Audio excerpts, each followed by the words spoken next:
قوة إلا بالله العلي العظيم. بسم الله الرحمن الرحيم. الحمد لله الملك الحق المبين، والصلاة والسلام على سيد المرسلين أبي القاسم محمد وآله الطيبين الطاهرين الذين أذهب الله عنهم الرجس وطهرهم تطهيرا. سيما على الإمام المنتظر والحجة الثاني عشر عجل اللهم له الفرج، ولعنة الله على أعدائهم أجمعين من الأزل إلى الأبد. أما بعد، فقد قال الله عز وجل في كتابه المبين وفرقانه المتين وقرآنه المجيد وقوله الحق: بسم الله الرحمن الرحيم. هو الذي أرسل رسوله بالهدى ودين الحق ليظهره على الدين كله ولو كره المشركون.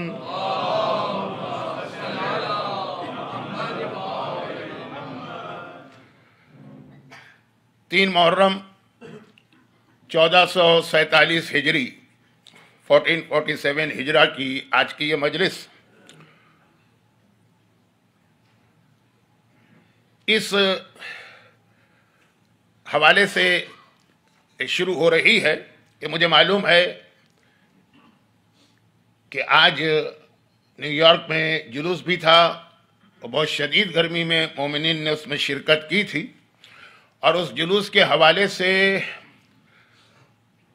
یعنی خالی یہ جلوس نہیں، دنیا بھر میں جہاں جلوس ہیں، ایک بہت ہی مشہور جملہ ہمارے یہاں ہے جو پہلے تو حدیث سمجھا جاتا تھا، لیکن بعد میں پتہ چلا کہ یہ حدیث نہیں ہے۔ میں اکثر مجلسوں میں بیان کرتا رہتا ہوں، کیونکہ آج یہ ایسی مجلس ہے کہ کل کا دن ورکنگ ڈے ہے، تو میں زیادہ بات کو پھیلانا نہیں چاہتا۔ بہرحال یہ مجھے پہلے سے اندازہ تھا۔ کل رات کی جو مجلس ہے اس کے حوالے سے 2 چھوٹی سی باتیں عرض کر کے اسی موضوع کو آگے بڑھا کے اصل موضوع پہ آج آ رہا ہوں۔ 2 دن سے آپ شاید میرا یہ جملہ سن رہے ہیں کہ میں اصل موضوع پہ آ رہا ہوں، آ ہی نہیں چکتا، لیکن چونکہ مجھے یہ معلوم تھا کہ ویک اینڈ کا مجمع مختلف ہوتا ہے ویک ڈے کے مجمع سے، تو تھوڑا سا میں نے جان بوجھ کے بھی موضوع کو لمبا کیا۔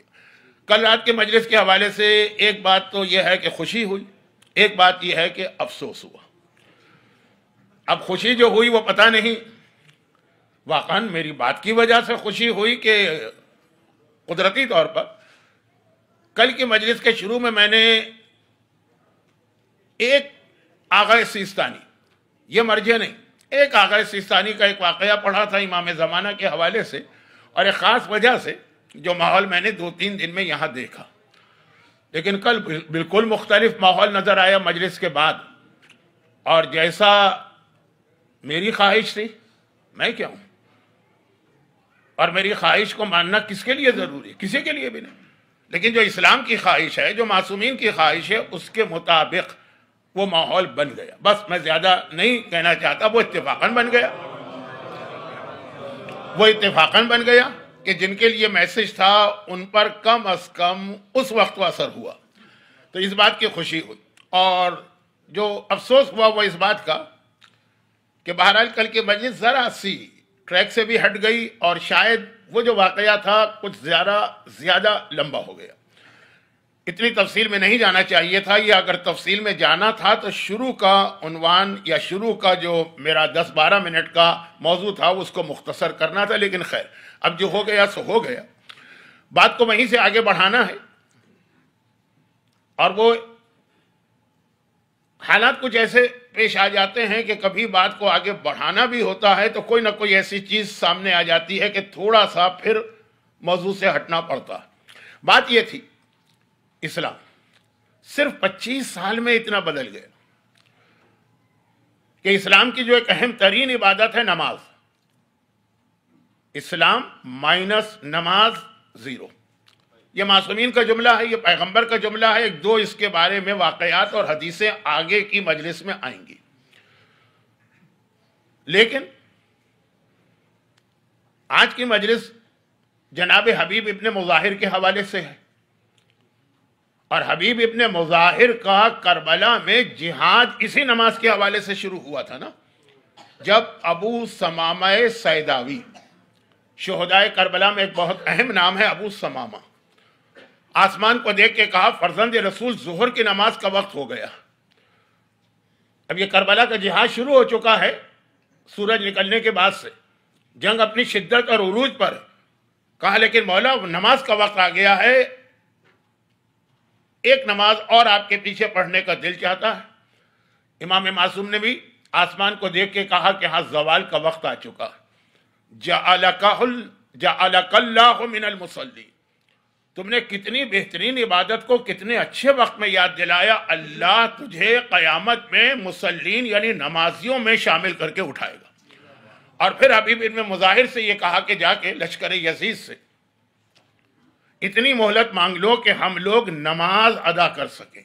نماز، میدان جنگ کی نماز تو ویسے ہی قصر ہوتی، اور آقا حسین تو یوں بھی مسافر تھے، یعنی آقا حسین سے مطلب پورا لشکر امام 2 رکعت نماز پڑھنا تھی۔ حبیب ابن مظاہر کو بھیجا گیا تھا، کیونکہ حبیب بھی کوفے کے رہنے والے ہیں، عرصے سے رہ رہے ہیں، اور لشکر یزید کی اکثریت بھی کوفے سے آئی ہے، تم جا کے مہلت لے کے آؤ۔ تو یہ نماز، اب یہ آج کا موضوع نہیں، موضوع بنے گا آئندہ کی کسی مجلس کا، لیکن حبیب ابن مظاہر کا اہم ترین رول یہی ہے، کیونکہ جب وہ گئے اور ان کو کیسا بدتمیزی والا جواب ملا ہے، تو ایک تو یہ ہوتا ہے نا کہ کسی چیز کا انکار کر دیا جائے کہ نہیں یہ پاسبل نہیں، وہ الگ بات، لیکن ایسا ٹونٹنگ والا جواب، کیا ہے حبیب، کیا کہ کہہ دو اپنے امام سے کہ ان کی نماز قبول کہاں ہے جو وہ نماز پڑھنا چاہ رہے ہیں۔ حبیب برداشت نہ کر سکے، کہا تم لوگوں کی نماز قبول ہے اور جوانان جنت کے سردار کی نماز قبول نہیں۔ کہا مولا اب مجھ سے برداشت نہیں ہو رہا ہے، اب یہ نماز میں آپ کے نانا کے پیچھے جنت میں ہی پڑھوں گا، اور حبیب نے فوراً جہاد شروع کر دیا۔ تو حبیب ابن مظاہر کے حوالے سے یہ پیغام بہت اہم ہے کہ حبیب ابن مظاہر نے نماز کے لیے آقا کے نائب بن کر فریضہ انجام دیا، اور پھر نماز پہ باتیں ہوتی رہیں گی، لیکن نماز جیسی روزانہ کئی بار پڑھی جانے والی عبادت چینج ہو گئی۔ مسلمان مولا کی پہلی نماز دیکھ رہے ہیں اور حیران ہو کے کہہ رہے ہیں، اور پھر اس کے بعد میرے اگلے جملے تھے کہ 25 سال میں خالی نماز تبدیل نہیں ہوئی، بلکہ اتنی ساری چیزیں اسلام میں بدل گئی صرف 25 سال۔ جب زمانے کا امام تشریف لائیں گے اس وقت تک تو پتہ نہیں کتنی تبدیلیاں اسلام میں آ چکی ہوں، ابھی بھی کتنی آ چکی، حتیٰ کہ بہت ساری چیزیں مومنین کرام کے سامنے جب پیش کی جاتی ہیں تو وہ آسانی سے قبول بھی نہیں کرتے۔ دعا افتتاح ایک ایسی دعا ہے جس میں ہم زمانے کے امام کو یاد کرتے ہیں اور عجیب انداز سے یاد کرتے ہیں۔ اس کے 2 بہت اہم جملے ہیں، لیکن وہ کبھی اس وقت سنیے گا جب میرا موضوع امام زمانہ ہو۔ ایک اس میں یہ بتایا گیا ہے کہ امام کے آنے کے بعد مومن کو جہاد کس طرح کرنا ہے۔ جب وہ طریقہ سمجھیں گے کہ جہاد کس طرح کرنا ہے تو اس سوال کا خود بخود خاتمہ ہو جائے گا جو اکثر لوگ پوچھتے ہیں۔ نہیں، لوگ، کوئی اردو کا ماہر ہو تو مجھے بتائے کہ لوگ میں عورتیں بھی آتی ہوں گی، خواتین اکثر ایک سوال کرتی ہیں، اس کا جواب اسی دعا افتتاح میں ہے اگر وہ سمجھ میں آ جائے، لیکن میرا موضوع آج یہ نہیں ہے، بات بہت پھیل جائے گی کل ورکنگ ڈے، اور وہ یہ ہے کہ عورتوں کا کیا رول ہوگا جہاد امام میں۔ کیا خالی وہ روٹیاں پکائیں گی اور پراٹھے پکائیں گی اور یہ نہاریاں پکائیں گی اور وہ لشکر امام کو کھلائیں گی؟ تو کیا کربلا میں خواتین یہی کر رہی تھی؟ نہیں، تو وہاں بھی یہ نہیں ہوگا، ان کا ایک رول ہے، اور وہ سمجھ میں اس لیے نہیں آتا کہ ہمارے ذہن میں بھی امام زمانہ کا جہاد یہ ہے کہ تلوار لے کے جہاد کرنا ہے، تو تلوار تو عورتوں پہ ساقط، غلط، یعنی غلط کا مطلب کیا ہے کہ امام کا جہاد تلوار سے نہیں، بہت مجبوری میں۔ پھر کس طرح سے؟ دعا افتتاح تو آپ لوگ پورے رمضان 30 کے 30 دن پڑھتے ہیں، ایک دعا یا علی و یا عظیم و یا غفور و یا رحیم پڑھی جاتی ہے ہر نماز کے بعد، اور ہر رات دعا افتتاح۔ تو خیر وہ میرا موضوع نہیں، ہونا چاہیے لیکن فی الحال نہیں ہے آج کی حد تک، بات کو بہت نہیں پھیلانا ہے، اصل موضوع کو شروع تو کر دینا ہے۔ اور دوسرا اس میں جملہ یہ، اس دعا افتتاح میں جو پورے رمضان میں 30 دن آپ سے پڑھوائی جا رہی، رمضان تو دعا کی قبولیت کا مہینہ ہے، اور اس کے اندر آخر میں جا کے ہم کیا کہتے ہیں؟ اللہم انا نشکو الیک، اے خدا ہم تجھ سے کمپلین کر رہے ہیں، شکوہ. اقبال نے شکوہ لکھا نا، ایک ہنگامہ ہوا اس کے اوپر کہ اللہ سے شکوہ، تو جواب شکوہ لکھنا پڑا. لیکن دعا افتتاح میں مومن اللہ سے شکایت کر رہا ہے، کمپلین کر رہا ہے. اور کیا کمپلین کر رہا؟ فقدہ نبی ہے نا و غیبتہ ولی ہے نا، ہمارا امام غائب کیوں؟ یہ دعا افتتاح جو ہے اس کے اندر یہ دو جملوں سے پہلے میں نے ایک ہی جملہ پڑھا ہے، دوسرا پڑھا نہیں، کہ جس میں امام کے جہاد میں مومن کا کیا طریقہ ہوگا، کس طرح جہاد کرے گا. اس سے پہلے کا ایک جملہ یہ کہ اے خدا اس امام کو ظاہر کر دے تاکہ اظہر بہی دینک و سنت نبی، تاکہ جو تیرا دین چھپ گیا وہ دین ظاہر ہو جائے، جو نبی کی سنتیں چھپ گئی ہیں وہ نبی کی سنتیں ظاہر ہو جائیں. یہ امام زمانہ کا جہاد ہے، یعنی دین چھپ گیا، یعنی سنت نبی چھپ گئی. جب امام آئیں گے تو ان کے فریضے میں یہ شامل ہے جو اسلام میں اتنی بڑی تبدیلیاں آ چکی ہوں گی. اچھا، اب اس کے حوالے سے میں نے کہا کہ مثلا ایک واقعہ ابھی پیش آیا، اس واقعے کی تفصیل میں نہیں جاؤں گا، لیکن بات یہی ہو رہی ہے کہ لا علمی. کل شاید پاکستان میں کل کوئی نماز جنازہ ہوئی جس میں کوئی صاحب لینڈ کروزر میں بیٹھ کے نماز جنازہ کی جماعت میں شریک ہوئے. صف بنی، نمازی کھڑے ہوئے، بیچ میں ان صاحب کی لینڈ کروزر، اس سے پہلے نمازی ہے، اس کے بعد کے نمازی. اب کچھ چیزیں ایسی ہوتی ہیں جو بالکل نئی ہوتی ہیں، اس لیے عجیب لگتی ہیں. اب اگر لینڈ کروزر کو ہٹا کے اس کی جگہ پہ ان صاحب کے لیے ویل چیئر رکھی جاتی، بوڑھے ہیں، عمر بہت زیادہ ہے، میں ان کو زیادہ جانتا بھی نہیں ہوں، اتنا پتا ہے کہ ایک سیاسی شخصیت ہے اور پاکستان کی سیاسی شخصیتیں جیسی ہوتی ہیں اللہ ہی بچائے. لیکن اگر وہاں پہ ویل چیئر رکھی ہوتی اور وہ جو اپنے بڑھاپے کی وجہ سے کھڑے نہیں ہو پا رہے تھے اس ویل چیئر پر بیٹھ کر وہ نماز جنازہ پڑھتے تو کسی کو تعجب نہیں ہوتا. ہماری نماز کے اندر، ہمارے یہاں مسجدوں میں کرسیوں پہ نماز ایک بہت عام سی چیز بن گئی. اب وہ اس پہ نہیں بیٹھے، لیکن چونکہ بدن میں کھڑے ہونے کی طاقت نہیں ہے، گاڑی میں بیٹھ کے نماز پڑھی، وہی بہت ہی عجیب بات بنی. بہت ساری چیزیں ایسی ہیں جو اسلام میں جائز ہیں. میں ان سیاسی شخصیت کی کوئی طرفداری نہیں کرنا چاہ رہا ہوں، میں بتانا یہ چاہ رہا ہوں کہ ہر چیز جو پہلی مرتبہ سامنے آتی ہے تو بہت عجیب سی لگتی. یہی ان حکمرانوں کا طریقہ تھا کہ نئی نئی چیزیں اسلام میں لائیں کہ بھائی ٹھیک ہے ابھی لوگ عجیب لگے گا، 6 مہینے کے بعد عادی ہو جائیں گے. مثلا میں اس کی ایک دو چھوٹی سی مثالیں پیش کر کے اپنے عنوان پہ آتا ہوں. کراچی میں مجھے یاد ہے، اب تک میرا بچپنا تھا، بڑا ہنگامہ ہو گیا کہ ایک کوئی عالم تھے، وہ مسجد کے صحن میں چلے گئے جوتے پہن کر. جو ہمارے ہاں مسجدیں بنائی جاتی ہیں کہ مسجد کا ہال ہوتا ہے، باہر صحن ہوتا ہے، مسجد ناٹ سینٹر. مسجد کا اپنا ایک احترام ہے، مسجد کے اپنے ایک احکام ہیں. اب وہ جوتے پہن کے چلے گا، اتنا ہنگامہ اس کے اوپر ہوا اور بیچارے کو پتا بھی نہیں تھا کہ مسجد کہاں سے شروع ہو رہی، کیونکہ مسجد کا جو کورڈ ہال تھا وہ نہیں، باہر. لیکن اب آپ دیکھیے ماحول کتنا بدلا. یہ چونکہ اس کا تو میں گواہ ہوں. گواہ کیا ہوں؟ میں اس کا ایک پارٹ ہوں اس تبدیلی کا. جب لوگ حج پر جاتے ہیں تو سب سے مشکل عمل ہو جاتا ہے حج اور عمرے میں صفا اور مروہ کے درمیان 7 مرتبہ چلنا. اور وہاں کے اتنا سخت ماربل کا فرش ہے کہ اچھے خاصے جوان آدمیوں کے لیے بھی اس پہ چلنا مشکل ہوتا ہے. تو اب یہ سوال پیدا ہوتا ہے کہ کیا جوتے پہن کے صحیح کر سکتے ہیں؟ جب پہلی مرتبہ یہ بتایا گیا لوگوں کو یقین نہیں آیا. خانہ کعبہ مسجد الحرام کا حصہ، اچھا وہ مسجد کا حصہ بھی نہیں. لیکن سعودی حکومت نے اس کو اس طرح سے مسجد کے ساتھ جوائن کر دیا کہ ایک عام آدمی کو یہ غلط فہمی ہوتی ہے. ہمارے یہاں بھی بعض خواتین کو غلط فہمی رہتی ہے. میں نے خواتین کا نام کیوں لیا؟ جب خواتین نجاست کے عالم میں ہو تو ان کے لیے مسجد الحرام میں قدم رکھنا بھی گناہ ہے، حرام ہے. لیکن صفا مروہ کے علاقے میں وہ جا سکتی ہیں باہر کے دروازے سے. 2 دروازے ہیں نا، ایک مسجد سے ہو کے آتا ہے، ایک سڑک سے، اس لیے کہ وہ مسجد نہیں. اب میں بات کو ذرا پھیلا گیا، اس کو سمیٹتا ہوں جلدی سے. تو وہ مسجد کا حصہ نہیں، لیکن اتنا مسجد سے ملا ہوا ہے کہ جب یہ مسئلہ میں نے پہلی دفعہ بتایا تھا تو ہنگامہ ہو گیا تھا. خانہ کعبہ کی مسجد کے اندر جوتے پہن کے. لیکن اب آپ دیکھیں گے کہ وہاں پہ کم از کم 30 سے 40% لوگ جوتے پہن کے ہی صحیح کر رہے ہوتے ہیں اور اب کسی کو اعتراض نہیں ہوتا.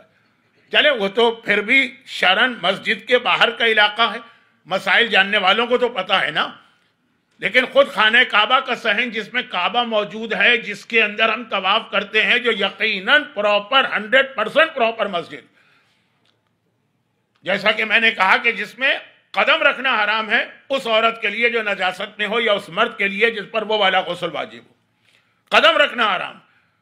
وہاں بھی جب یہ سوال پوچھا گیا کہ ایسا ماربل انہوں نے لگایا ہے جو بہت سخت ہے، اس کے اوپر ننگے پیر چلنا بہت مشکل ہوتا، تمام مراجع نے کہا کہ جوتے پہن کے چل سکتے ہیں۔ میں نے یہ مسئلہ بتایا، ایک وقت وہ تھا انڈیا اور پاکستان میں کہ مسئلہ حج کے مسئلے میں ہی بتایا کرتا تھا مکے میں، اس سے زیادہ کچھ کہنا نہیں چاہتا۔ آپ کہیں گے مولانا میاں مٹھو بن رہے، اپنے میاں مٹھو بن رہے، لیکن اس وقت میں ہی بتاتا کہ جائز ہے۔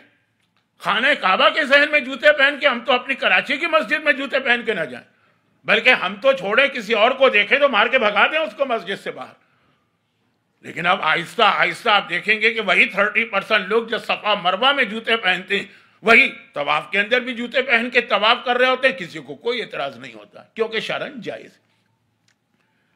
اور اسی میں ایک چھوٹی سی بات میں عرض نہیں، بات پھیل رہی ہے، یہ بعد میں آ جائے گی کیونکہ میرا جو موضوع ہے اس میں ایک چیز مسائل دین کے حوالے سے بھی، لیکن بہت ہی جلدی سے بات مکمل کر لوں کہ خانہ کعبہ کی جب زیارت کرتے ہیں لوگ، چاہے عمرہ ہو چاہے حج، ایک عجیب جوش ہوتا ہے، ایک عجیب جذبہ ہوتا ہے۔ چنانچہ ایسے بوڑھے مرد اور عورتیں بھی جنہیں شرعاً اجازت ہے کہ وہ ویل چیئر کے اوپر طواف کر سکتے ہیں، صفا مروہ میں تو پھر بھی کہتے ہیں کہ ہاں بھائی بہت لمبا ڈسٹینس ہے، طواف کہتے ہیں نہیں ہم اپنے پیروں سے کریں گے، ثواب بھی اس میں زیادہ ہے۔ لیکن کوئی حرج بھی نہیں ہے، اس لیے کہ پیغمبر اسلام نے جو اپنا طواف کیا تھا عمرے کا تو اونٹ پر بیٹھ کر ہی کیا تھا، پیدل نہیں کیا تھا، پیروں سے نہیں کیا تھا۔ اور اس کے حوالے سے پھر بہت سارے مسئلے بھی آئے تھے کہ جہاں بوسہ دینے کی بات تھی، پیغمبر وہ چھڑی جس سے اونٹ کو چلاتے ہیں اس کے اشارے سے بوسہ دیا کرتے تھے۔ تو بہت ساری باتیں جو ہیں وہ نئی ہوتی ہیں، اس لیے عجیب لگتی، اور اسی سے فائدہ اٹھایا ان لوگوں نے جنہوں نے اسلام کو بدلنا چاہا۔ اب آئیے جو اصل موضوع تھا، امام زمانہ اسلام کو واپس لے کر آئیں گے جہاں پہ اللہ کے رسول اس کو لے کے آئے تھے۔ مولا کے خطبے میں تو 34 چیزیں یا 35 ہیں، ایک آدھ کا فرق ہے، لیکن وہ 25 سال کی تبدیلیاں، اب 1400 سال کی تبدیلیاں تو شاید 35,000 ہو چکی، اور جب امام آئیں گے پتہ نہیں اس میں کتنا ابھی زمانہ باقی۔ جب یہ ساری تبدیلیاں ختم کریں گے، یہ جہاد امام کا اصل مقصد تھا۔ لیکن کربلا کا جہاد جو ہے نا، کربلا کا جہاد، اس کے بالکل آغاز میں ہی ہمارے سامنے یہ ایک پیغام آ گیا کہ اسلام وہ اسلام نہیں رہا جو اللہ کے رسول لائے۔ دو جملے سنیے کربلا کے حوالے سے، پھر یہی میرا اصل موضوع ہے۔ پہلا جملہ آقا حسین کا مشہور جملہ کہ اگر میرے نانا کا دین میرے قتل سے بچتا تو آؤ تیروں اور تلواروں، حسین کا جسم حاضر ہے، میں شہادت کے لیے تیار ہوں تاکہ نانا کا دین بچ جائے۔ یعنی یہ اسلام اتنا اہم ہے، اتنا قیمتی ہے کہ اس کے لیے حسین اپنے جسم کو تیر اور تلوار کے لیے دعوت دے رہے ہیں کہ آؤ مجھے شہید کرو۔ یہ وہی جملہ تھا جو غدیر خم کا ہے کہ رضیت لکم الاسلام دینا، اللہ نے اسلام کو تمہارے لیے پسندیدہ دین قرار دیا، اور اتنا اہم کہ حسین شہید ہونے کو تیار ہے۔ ایک جملہ۔ دوسرا جملہ کیا ہے کہ جب 25 رجب کو مروان ابن حکم جیسے شخص سے آقا حسین کی مسجد النبوی کے دروازے پہ ملاقات ہوئی تھی، وہی دن کہ جس کی رات کو گورنر مدینہ نے آقا حسین کو بلایا تھا، دن کا وقت تھا، مروان ابن حکم سے مسجد النبوی کے دروازے پہ ملاقات ہوئی۔ مسجد النبوی تو ایک ایسا میٹنگ پلیس ہے کہ صبح دوپہر شام سارے مسلمان ایک دوسرے سے وہاں ملتے ہیں۔ تو مروان نے یہ بتایا کہ یزید حکمران بنا ہے، تو آقا حسین کا جملہ تھا علی الاسلام السلام، اس اسلام کو میرا آخری سلام ہو، خدا حافظ ہو، اس اسلام سے میں جدائی اختیار کر رہا ہوں جس میں یزید جیسے کو حکمران بنا لیا جائے۔ تو آپ دیکھیں دو اسلام ہمارے سامنے آ گئے۔ ایک اسلام وہ ہے جسے اللہ نے پسندیدہ دین قرار دیا اور جس کے لیے حسین اپنے آپ کو شہید کروانے کو تیار ہے۔ تھوڑا سا آپ حضرات آگے آ جائیے، اب دروازے پہ لوگ پہنچ چکے ہیں، نئے آنے والوں کو تکلیف ہو رہی ہے، تھوڑا سا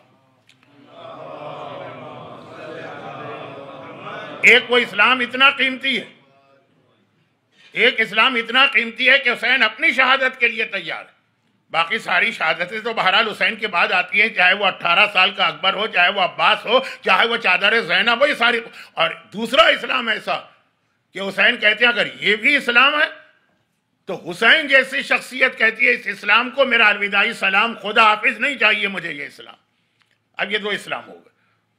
سوال یہ پیدا ہوتا ہے کہ اب یہ دو اسلام ہو گئے تو ہمیں کیسے پتا چلے کہ جو اسلام ہمارے پاس ہے یا ہمارے معاشرے میں ہے یا ہماری کمیونٹی میں ہے یا ہمارے ماحول میں ہے، یہ وہ والا اسلام ہے جس کے لیے حسین اپنی جان دینے کو تیار ہے اور گھر قربان کرنے کو، یا یہ وہ اسلام ہے کہ جس کو حسین خدا حافظ کہہ رہے ہیں کہ یہ اسلام سے تو غیر اسلام بہتر ہے. یہ میرا انٹرپریٹیشن ہے، آقا کا جملہ یہ نہیں تھا، لیکن یہی تھا السلام خدا حافظ، نہیں چاہیے یہ اسلام.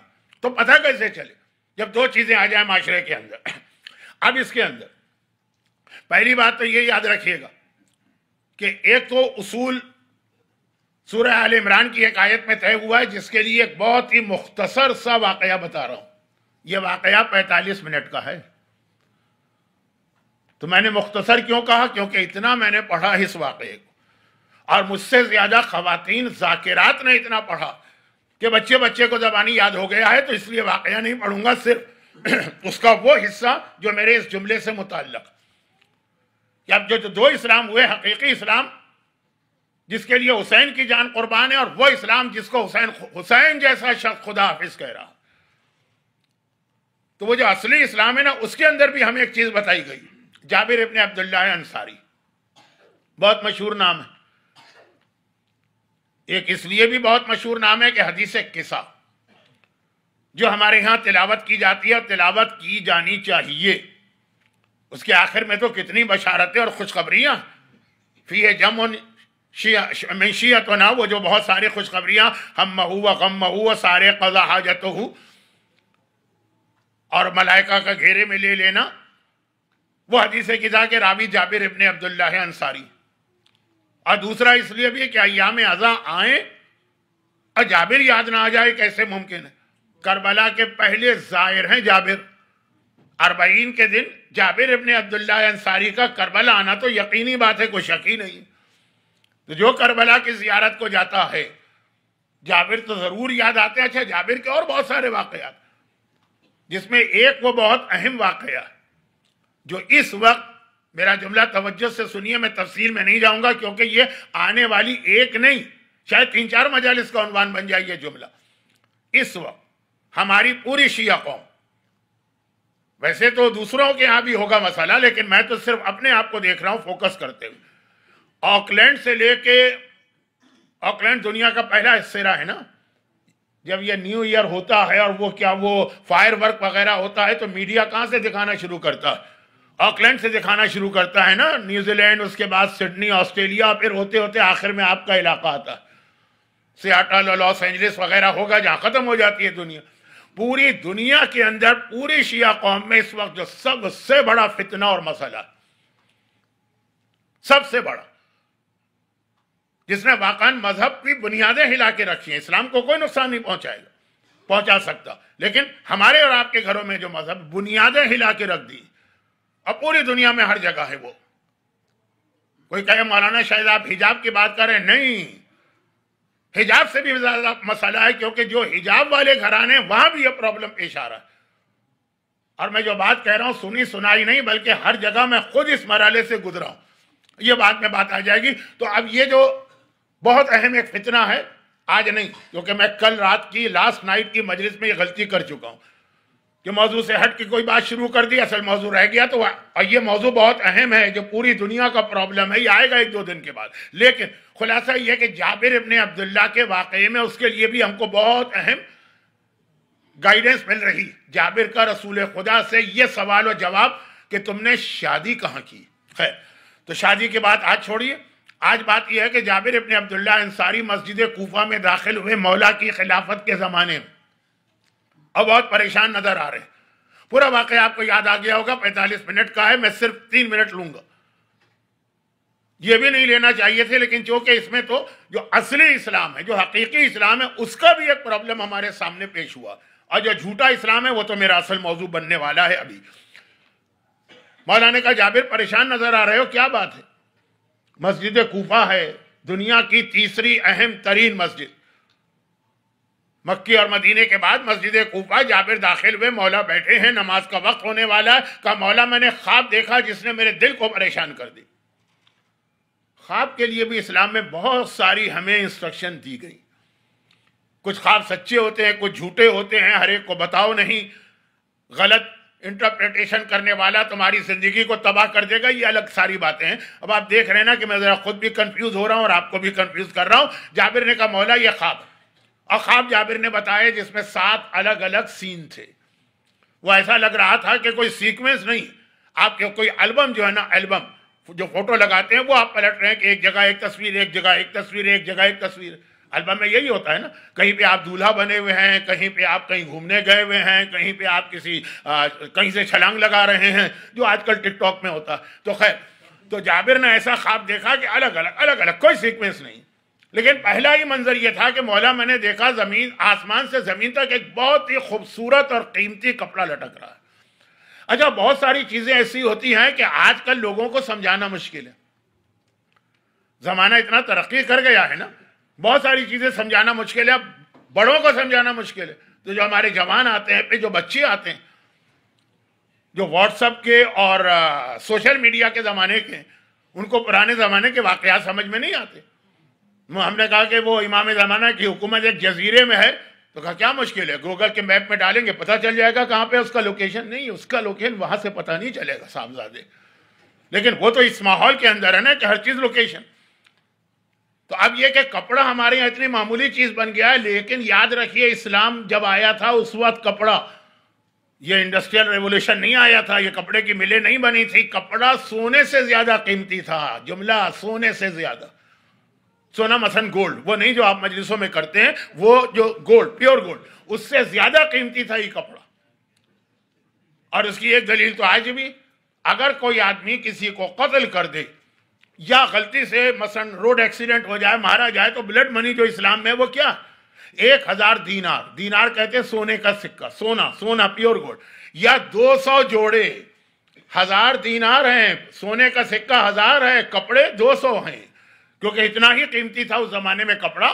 تو اب یہ کہ کپڑا لٹک رہا، جیسے یہ کہا جائے کہ مثلا پیور گولڈ کا خزانہ رکھا ہوا، تو کپڑا لٹک رہا ہے اور اناؤنسمنٹ ہو رہا ہے کہ جس کا دل چاہے اس کو لے جائے۔ بھئی سن کے لوگ دوڑے دوڑے چلے آ رہے ہیں۔ کہیں پہ اگر سونے کا خزانہ رکھا ہو تو آپ کہا جائے لے جاؤ، جس کا دل چاہے لے جاؤ۔ آپ جہاں ہیں وہاں پر بھی، اور جہاں آج کل میں پہنچا ہوں آسٹریلیا میں، وہاں پر بھی گولڈ رش، یہ دونوں ملکوں میں 200 سال پہلے یہ ہو چکا ہے نا، گولڈ رش، لوگ دوڑے دوڑے آتے ہیں، جبکہ وہاں تو ڈھونڈنا پڑتا تھا۔ تو اگر ویسے ہی اناؤنسمنٹ ہو جائے سونے کا ایک پہاڑ کھڑا ہے کہ جس کا دل چاہے لے جاؤ، لوگ دوڑے دوڑے آ رہے ہیں۔ جابر نے خواب میں دیکھا لوگ دوڑے دوڑے آ رہے ہیں۔ لیکن عجیب بات یہ ہے کہ ہر آنے والا قریب آتا تو وہ جو کپڑا پورا دیا جا رہا ہے، جیسے پورا گولڈ دیا جا رہا ہے، وہ کوئی نہیں لیتا۔ جیب میں قینچی لے کے آتے ہیں، اس قینچی سے ایک ٹکڑا کاٹتے ہیں، ٹکڑا کاٹ کے لے جاتے ہیں۔ یہ ٹکڑا بھی ان کے کسی کام کا نہیں، اور وہ جو کپڑا ہے وہ بھی بدنما اور بدصورت ہو گیا۔ مولا میں حیران ہو گیا، یہ ہے کیا؟ کہا جابر یہ خواب نہیں ہے، یہ آخری زمانے کے حالات ہیں، آخری زمانے میں یہی ہوگا۔ جابر نے کہا مولا میں نہیں سمجھا، کیا ہوگا؟ کہا یہ جو خوبصورت ترین کپڑا لٹک رہا ہے، یہ آخری زمانے میں اسلام کی حالت ہوگی۔ دنیا کا بہترین مذہب ہے، اللہ کا آخری پیغام ہے، دنیا اور آخرت دونوں میں نجات دینے والا ہے، دنیا اور آخرت دونوں میں برکتیں دینے والا ہے۔ یہ اسلام برکتیں بھی لے کے آتا ہے، قولوا لا الہ الا اللہ تفلحوا، لا الہ الا اللہ کہو کامیابی ملے گی، تمہیں فلاح ملے گی۔ لیکن آخری زمانے میں ہر ایک کے لیے اوپن انویٹیشن ہے، اسلام تمہارے لیے ہے، کوئی پورا اسلام نہیں لے گا۔ ہر آدمی آ کے ٹکڑا اسلام سے کاٹ کے لے جائے گا، جس کو جو سوٹ کرے گا اپنے حساب کے ساتھ۔ مثلا شوہر کو وہ اسلام پسند آئے گا جس میں بیوی سے کہا گیا کہ شوہر کو سجدہ بھی کیا جا سکتا، نہیں کیا نہیں جا سکتا، بطور مثال، یہ اسلام بہت اچھا۔ اور بیوی کو اسلام پسند آئے گا جس میں سعد ابن معاذ جیسے جلیل القدر صحابی پر اس لیے فشار قبر آیا کہ وہ بیوی سے بد اخلاق تھے۔